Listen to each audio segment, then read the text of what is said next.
12 octobre 1973, le cargo Blade Star navigue dans les eaux au sud-ouest de la Tchénanie. Mais au milieu de la nuit, le bateau va disparaître ainsi que son équipage.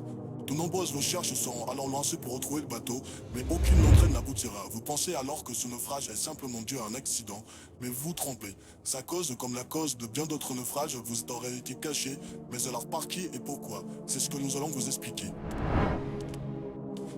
Tout commence le 30 juillet 1958 dans un laboratoire aux États-Unis. Dans la nuit, à 23 heures, une expérience se dégénère. Études trois scientifiques dans une salle de laboratoire. Bien que la cause officielle de leur décès est due à une exposition trop élevée à des produits chimiques, la réelle cause vous est cachée par l'État américain puisqu'en réalité les scientifiques ont tenté de contrôler une forme de vie créée en laboratoire qui leur a échappé. Sans doute pour l'utiliser en tant qu'arme de guerre, puisque l'être vivant qu'ils ont créé semble extrêmement robuste, voire même immortel, puisque suite à la mort des scientifiques, l'État américain a tenté de s'en débarrasser en envoyant dans les fonds marins vers le pôle Nord, sans doute dans le but de le tuer. Puis après cela, de nombreux naufrages et disparitions mystérieuses auront lieu autour du pôle Nord, puis un peu partout dans le monde car la créature marine se déplace. Suite à cela, les États-Unis ont d'ailleurs lancé de nombreux essais nucléaires avec l'opération Ardak, une opération qui a d'ailleurs commencé en 1958. Comme par hasard, cette opération est donc une série de 35 essais nucléaires faits au Pacific Proving Grounds par les États-Unis, d'avril à octobre 1958, sans doute dans le but de tuer le monstre marin qui se situait dans ces régions marines à l'époque des essais nucléaires.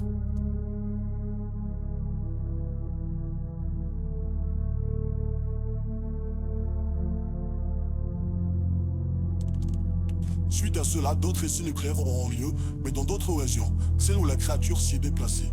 Mais comme si ça ne paraissait pas assez évident, il existe encore de nombreuses preuves pour vous prouver l'existence de cette créature marine, comme cet enregistrement d'un bruit provenant des fonds marins, nommé le bloop.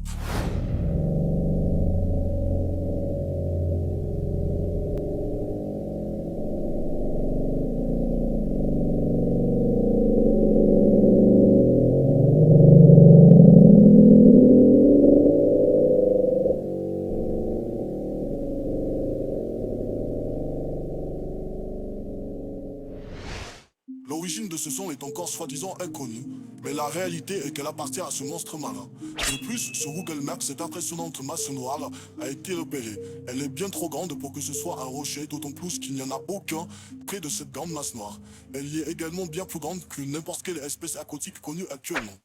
Mais alors, pourquoi malgré toutes ces preuves accablantes, les États-Unis n'avouent toujours pas la vérité? Dans un premier temps, sans doute pour ne pas se discréditer aux yeux des autres pays, mais aussi pour ne pas effrayer les gens. De plus, si les autres pays venaient à apprendre la vérité, cela pourrait engendrer des conflits, les États-Unis étant désignés comme les coupables. Des nombreux morts, les autres États demandaient un dédommagement.